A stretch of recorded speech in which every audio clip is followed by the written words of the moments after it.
Vamos à amada igreja com a paz do Senhor.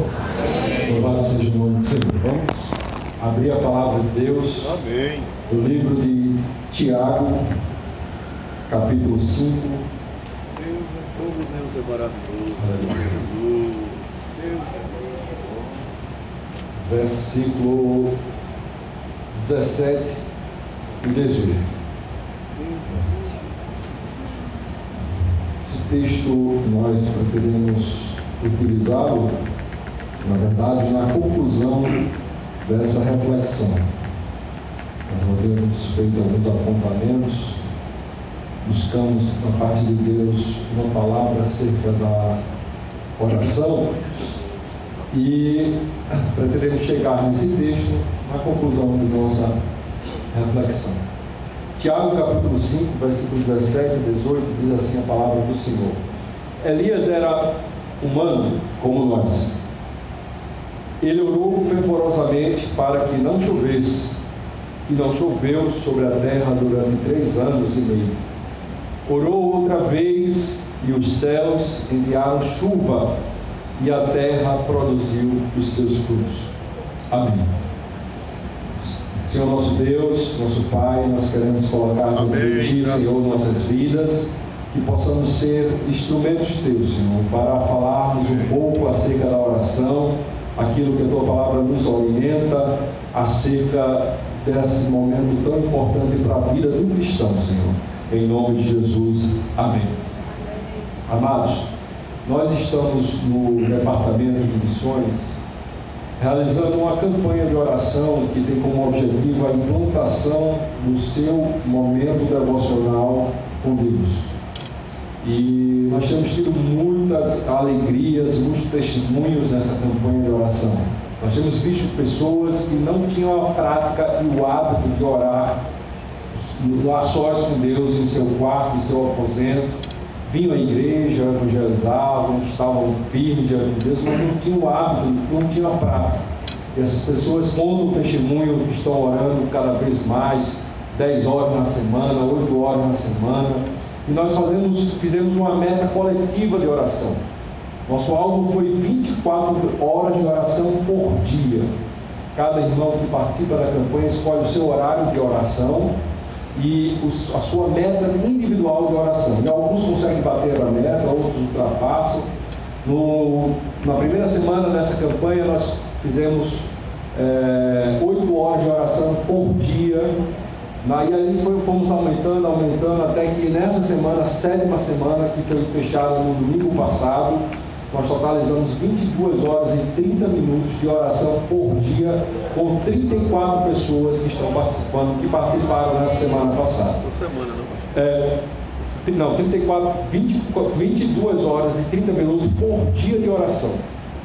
Cada uma das pessoas está orando todo dia, né? Durante a semana deu 155 horas de oração, dividido por 7 deu 22 horas e 30 minutos por dia de oração. É o somatório coletivo das pessoas.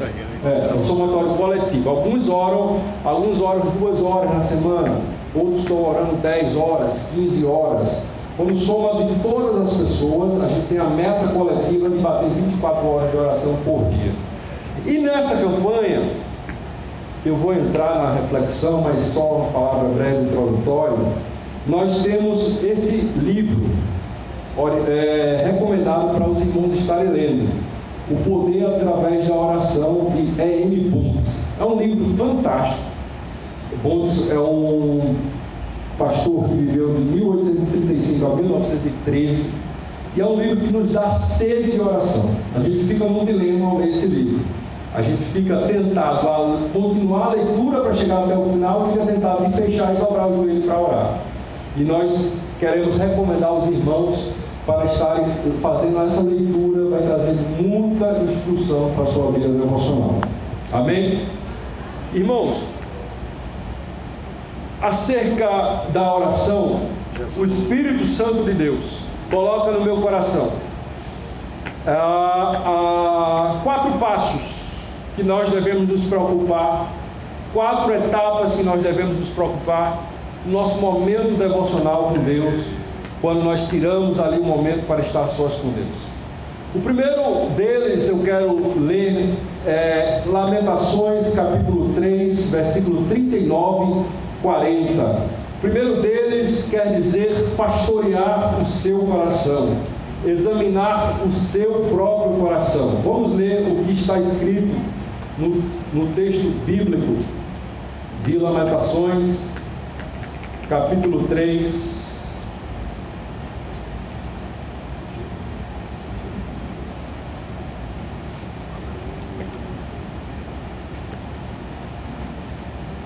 versículo 39 e 40.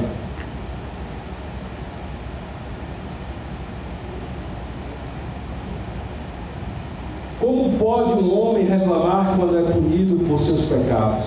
Examinemos e coloquemos à prova os nossos caminhos e depois voltemos ao Senhor.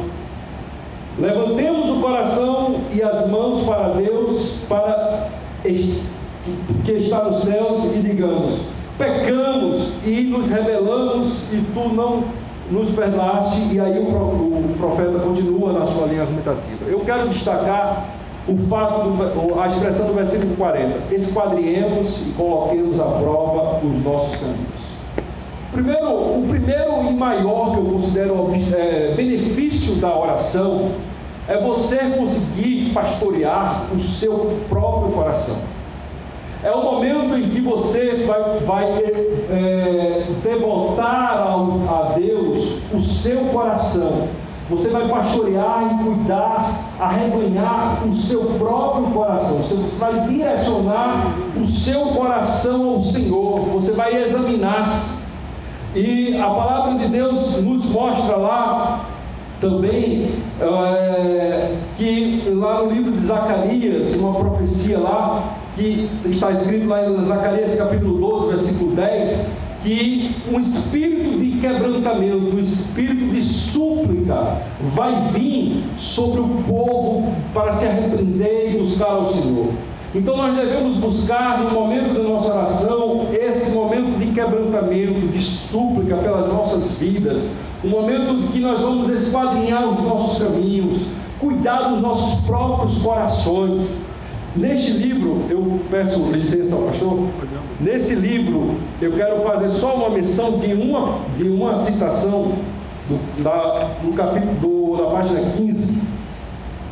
Ele, após trabalhar uma linha argumentativa da santidade ao Senhor dos ministros, ele lembra que no culto judaico o sacerdote tinha uma inscrição no peito: santidade ao Senhor, que era cravada por pedras, né? E fala da necessidade de santidade dos ministros. Aí ele faz a seguinte citação: a pregação mais importante e forte do pregador deveria ser para si mesmo. Sua obra mais difícil e delicada, laboriosa e radical deve ser consigo. A instrução dos 12 foi a grande, difícil e paciente obra de Cristo. Os pregadores não são produtos de sermões, mas formadores de homens e de santos. E só quem fez de si mesmo um homem e um santo está bem instruído para essa obra. Não é de grandes talentos, de grandes estudos ou grandes pregadores que Deus necessita, mas de homens grandes em santidade, grandes em fé, em amor, em fidelidade, grandes em Deus, homens que pregam sempre por meio de sermões santos nos púlpitos e por meio de vidas santas fora do púlpito. Esses podem moldar uma geração para Deus. Então a primeira coisa que você deve buscar em seu momento devocional, em seu momento de oração, é o seu coração, é pastorear o seu coração, é voltar o seu coração ao Senhor. Exatamente o que o salmista Davi fez no Salmo de número 103. No Salmo de número 103, ele disse: bendiga a minha alma ao Senhor. Amém. Bendiga o meu coração. A mente dele estava percebido, a mente dele tinha plena ciência do controle, do domínio, do poderio, mas o seu coração não sentia. Uma coisa é nós sabermos o Evangelho de trás para frente, de frente para trás, e isso está em nossas mentes e nossas bocas. Outra coisa é o Evangelho descer aos nossos corações. dizia Martinho Lutero que a tarefa do pregador, a tarefa do evangelista, do discipulador, é colocar o evangelho no coração das pessoas, e nós devemos fazer isso, nem que seja a paulada. É frase do Martinho Lutero, não de forma literal, mas de forma figurada. Nós devemos ser insistentes para que o evangelho desça ao coração. Numa série do pastor Timothy Keller na internet, ele fala o exemplo de uma máquina de refrigerante. Quando você coloca uma ficha na máquina de refrigerante, aquela ficha às vezes não cai no local que deve cair e o refrigerante não sai. O que é que você deve fazer? Você pega a máquina e saculeja para que a ficha caia. E a nossa função é saculejar a nossa vida para que as verdades do evangelho entrem. E como é que nós conseguimos fazer isso, irmãos? Através de jejum, oração, louvor, adoração. Nós voltamos o nosso coração para Deus. Às vezes ervas daninhas querem crescer no nosso coração, e essas ervas daninhas precisam ser combatidas, vigiadas, e através de muita oração precisamos derribá-las, para que o nosso coração se volte ao Senhor. Precisamos apacentar a nossa alma, precisamos dizer: calma aqui, alma, aquieta-te, volta-te para Deus. Conheço um homem que foi transferido, e nessa transferência ele perdeu uma gratificação. Ele estava na expectativa de alcançar a promoção na carreira, como diz a lei, e houve o anúncio que, devido estar transferido, ele não iria obter aquela progressão, e as finanças muito apertadas. E este homem começou a fazer planos. Então, Senhor, se é por causa da minha transferência, eu irei voltar para o meu local de origem, para ter acesso à gratificação que eu perdi e à progressão que eu vou deixar de ter. E começou já a fazer planos de olhar apartamento para alugar e se mudar para o seu local de origem. Mas então Deus levanta um profeta e diz: varão, Deus me mostra que você está contemplando uma oportunidade de trabalho em outro local, para ganhar mais. Mas Deus manda te dizer: se contente com o que você tem, porque a obra que Deus tem na sua vida, nesse lugar, não foi completada. Aquele coração tinha que se resolver diante de Deus através da oração. As progressões aconteceram para todos, somente este homem ficou de fora. E a ansiedade, a erva daninha querendo crescer no coração. E nesses momentos em que acontecem perdas, nesses momentos que a vontade de Deus é revelada, mas vai de encontro àquilo que a gente estava planejando, nós precisamos apacentar os nossos corações em oração, precisamos quebrantar o nosso coração, precisamos dizer à nossa alma: aquieta-te, volta-te para Deus. Conheço empreendedores que, após ao vir ao Evangelho, um deles, comerciante de bebida, deixou de comercializar o álcool e começou a ter que encaixar-se do seu faturamento, caiu drasticamente. E mesmo diante dessa queda de seu faturamento, aí de repente ele sofre a perda de um assalto. Então a ansiedade vem batendo no seu coração, as ervas daninhas querem crescer, Satanás se apresenta e fala e tenta enfiar mentiras na cabeça dele, que não vale a pena, que ele está perdendo tempo. É nesse momento que o homem tem que se levantar e apacentar o seu coração diante de Deus e dizer: alma, aquieta-te, alma, olha para o Senhor. Nós temos que cuidar dos nossos corações, nós temos que arrebanhar nossos corações, porque senão mais na frente vem a enfermidade, vem o câncer, vem o pecado.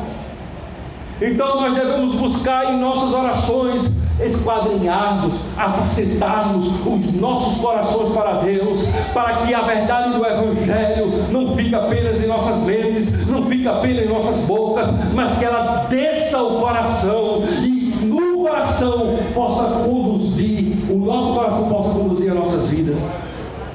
Amém? É verdade.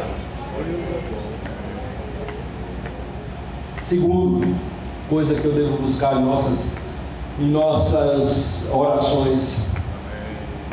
No Lamentações capítulo 3, versículo 48, versículo 51. Já estamos na página, né? Aleluia. Versículo 48 e 51 diz assim: rios de lágrimas correm dos meus olhos, porque o meu povo foi destruído. Meus olhos choram sem parar, sem nenhum descanso, até que o Senhor complete dos céus e veja. O que eu enxergo enche-me a minha alma de tristeza, de pena, todas as mulheres da minha cidade. E ali o profeta Jeremias vai lamentando, vai orando, vai clamando e vai chorando diante da presença de Deus. Aleluia. Nós devemos colocar diante de Deus o nosso gemido e o nosso choro pela salvação das vidas, pelas vidas que se perecem. Nós devemos andar como Jesus andou. E a Bíblia diz em 1 João, versículo 2, versículo 6, todo aquele que diz estar nele, também deve andar como Jesus andou. 1 João capítulo 3, versículo 16, que Jesus deu a sua vida por nós, para que nós também dessem nossas vidas em favor daqueles do nosso próximo. E nós devemos buscar nas nossas orações um coração missionário, um coração que ame os perdidos, um coração que chore e clame pelos que estão se perdendo, um coração parecido com o de Jesus, que ao ver a multidão se compadecia como ovelhas que não têm pastor. Um coração, irmãos, que ore pela nação, mas sobretudo que ore para que o reino de Deus cresça, para que o reino de Deus avance, para que as famílias sejam alcançadas pelo Evangelho, para que pessoas que sejam viciadas, pessoas que estão perdidas, pessoas que estão se perdendo como marionetes de Satanás, sejam alcançadas pelo Evangelho. Precisamos chorar e clamar diante de Deus pelas vidas, precisamos amar, precisamos deixar o nosso coração ser moldado pelo Senhor, o Espírito Santo moldar os nossos corações. Aleluia. Chama a minha atenção o exemplo de Neemias, ao orar lá em Neemias capítulo 1, versículo 4 a 10. Nessa oração que clama pela obra missionária, é uma oração, é um coração que se dispõe, é um coração que vê as rupturas das muralhas de Jerusalém, vê as portas queimadas, vê o povo em opróbrio, vê coisa para se fazer, mas não é apenas aquela pessoa que endurece o coração, não é uma pessoa que diz: eu não tenho nada a ver com isso, eu tenho meu emprego, eu tenho minha posição na corte real. Não, é uma pessoa que se desprende, é uma pessoa que podia estar ganhando 3x e passa a ganhar menos em favor da causa do Senhor. É uma pessoa que vai ao joelho e clama a Deus por restauração da sua casa, da igreja, dos caminhos do Senhor, busca o reino de Deus. E aqui eu coloco o terceiro passo para o seu momento devocional: busca o reino. Busque o reino de Deus. Jesus nos ensinou a oração do Pai Nosso, e Ele fala: Pai Nosso que está no céu, santificado seja o teu nome, venha a nós o vosso reino, seja feita a tua vontade, assim na terra como no céu. O reino de Deus vindo, o reino de Deus se intensificando, é a vontade de Deus que está sendo honrada, é a vontade de Deus que está sendo obedecida, é o Evangelho que está alcançando o pecador, é vidas que estão se quebrantando, é casamentos que estão se unindo, é crianças que estão sendo ensinadas, instruídas a temer ao Senhor. Então o nosso papel em nossas orações, em nosso momento devocional, é buscar o reino de Deus acima de todas as coisas, é buscar a restauração das muralhas de Jerusalém, é buscar as portas serem reconstruídas, é buscar o crescimento da igreja do Senhor, é buscar o crescimento da edificação da casa do Senhor, o avanço dos ministérios, os avanços dos departamentos, é o crescimento da igreja. Aleluia. Glória a Deus. Glorificado seja o nome do Senhor. E por fim, amados, intercessão. momento de guerrearmos de uma forma, intercedendo. E chama a minha atenção o texto de Ezequiel, capítulo 37, versículo 4, que o Espírito Santo leva o profeta a se deparar uma visão de um vale de ossos secos. E ele faz a pergunta: pode esses ossos voltarem a viver? E o Senhor fala: profetiza. Eu quero te usar, faça a sua parte, guerreie, profetize, levante-se, estenda suas mãos, fale com sua boca, proclame que conforme a sua movimentação, na sua oração, as carnes, os nervos serão formados, carnes serão criadas, peles serão formadas, e o meu Espírito será derramado e eles voltarão a viver. Então, em nosso momento de oração, precisamos contemplar a necessidade, contemplar os ossos secos, contemplar vidas destruídas, vidas sepultadas, casamentos sepultados, crianças encaminhadas para o cemitério. E precisamos nos levantar como profetas de Deus e proclamar e guerrear e bradar que o Senhor vai avançar, vai avançar a bandeira do Evangelho, que vidas serão alcançadas. Há muito poder na oração, irmãos. Faço memória também na épica batalha de Israel contra Amaleque.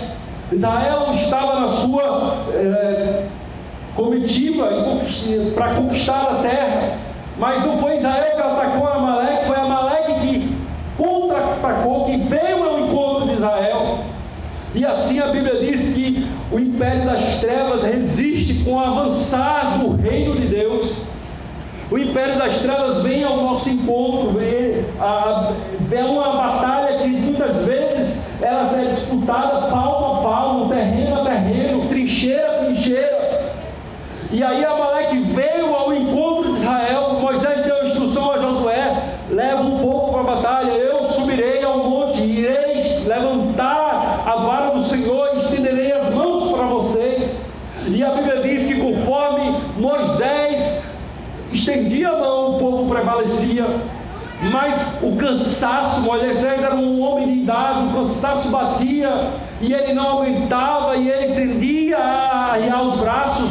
Mas então ele logo percebeu que quando ele arriava os braços, Amaleque prevalecia sobre Israel. Então Ur e Arão, que estava com Moisés, cuidaram de pegar uma pedra para que Moisés pudesse sentar, e o braço direito e o braço esquerdo de Moisés foram amparados para que a intercessão não parasse, para que a intercessão continuasse. Sobre o reino que nós estamos vivendo, existe outro reino, o reino que nós identificamos, o reino material, que nós pegamos, tocamos, experimentamos, é o que nós podemos ver, mas sobre tudo isso existe um reino espiritual. Batalhas são travadas e nós precisamos ser utilizados em nossos momentos devocionais para proclamarmos a vitória do Senhor, para proclamarmos falência das estratégias de Satanás, aleluia, para proclamarmos avanço da obra do Senhor, avanço do trabalho de evangelização, avanço do trabalho do discipulado, avanço no trabalho da igreja. Precisamos, como cooperadores, precisamos, como membros, apoiar você como aluno, apoiar o seu professor, apoiar o seu dirigente, apoiar o seu coordenador e apoiarmos como um todo os nossos pastores, porque eles estão como Moisés e precisamos estar ao lado deles, orando pela vida deles, dando estrutura, colocando o banco para que eles possam sentar, levantando o braço para que eles possam orar. E com essa palavra eu quero também fazer memória pelo Espírito Santo do Senhor e dizer que o principal papel do pastor da igreja não é a pregação, não é a pegar em armas e batalhar. Quando foi falado ali pelos apóstolos, eles disseram: vamos instituir diáconos que se ocupem com a organização, porque nós não podemos nos afastar do ministério da oração. O ministério da oração tem que vir antes da palavra. Nós não podemos nos afastar do ministério da oração. E nesse exemplo de Moisés, aqui está a principal função dos nossos pastores: o ministério da oração. Aleluia. E cada um de nós apoiando, tomando palmo a palmo. conformar com Satanás, querendo aprisionar, subjugar, vencer casamentos, filhos. Nós não podemos nos conformar com pessoas em nosso meio que se desviem, que saiam da igreja. Nós precisamos ir atrás em oração. Nós precisamos conquistar essas pessoas em oração. Precisamos usar nossa vida devocional em oração. E dada essa perspectiva, eu entro no texto da conclusão da mensagem. Aleluia, glória a Deus. Tiago, capítulo 5, fala que Elias era um humano, como eu e como você. Em outras palavras, sujeito às mesmas paixões. O bem que ele queria fazer, muitas vezes não fazia. E o mal que ele não queria, muitas vezes ele fazia. Era alguém que tinha a correria, o ativismo, sempre batendo na porta. Mas o que eu quero sustentar nessa mensagem é que esses grandes homens de oração não conquistaram grandes proezas de oração através de orações curtas, não. Quando Elias orou para que Deus cerrasse e proclamou diante do rei e disse: segundo a minha palavra, em Israel não irá mais chover. Aquilo não foi construído em uma única oração. Quando Elias voltou diante do rei e disse: apressa-te, porque assim diz o Senhor, que chuvas cairão diante de Israel. Aquilo não é fruto de uma oração apenas. E às vezes nós nos iludimos. Nós nos iludimos e pensamos que nós queremos ver paralítico e enfermos serem curados, andar, cegos enxergarem, mudos ouvirem. Nós queremos ver grandes proezas, nós queremos ver grandes feitos.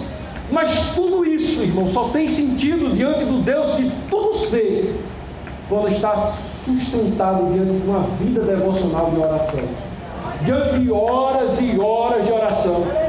Elias, como um homem mortal, tinha seu momento de oração, tinha seu momento devocional. Moisés, como um homem mortal, a Bíblia registra que 40 dias ele ia buscar o Senhor em jejum, em choros, em rogos, em prantos, em chorar pela glória do nome do Senhor, em chorar pelo reino de Deus, em chorar para que os povos de Israel se convertessem ao Senhor. E é isso que nós precisamos fazer, irmãos. Nós precisamos converter o nosso coração. Nós precisamos, acima de tudo, pastorear o nosso coração, para que o nosso coração se volte ao Senhor. Está tudo à nossa disposição.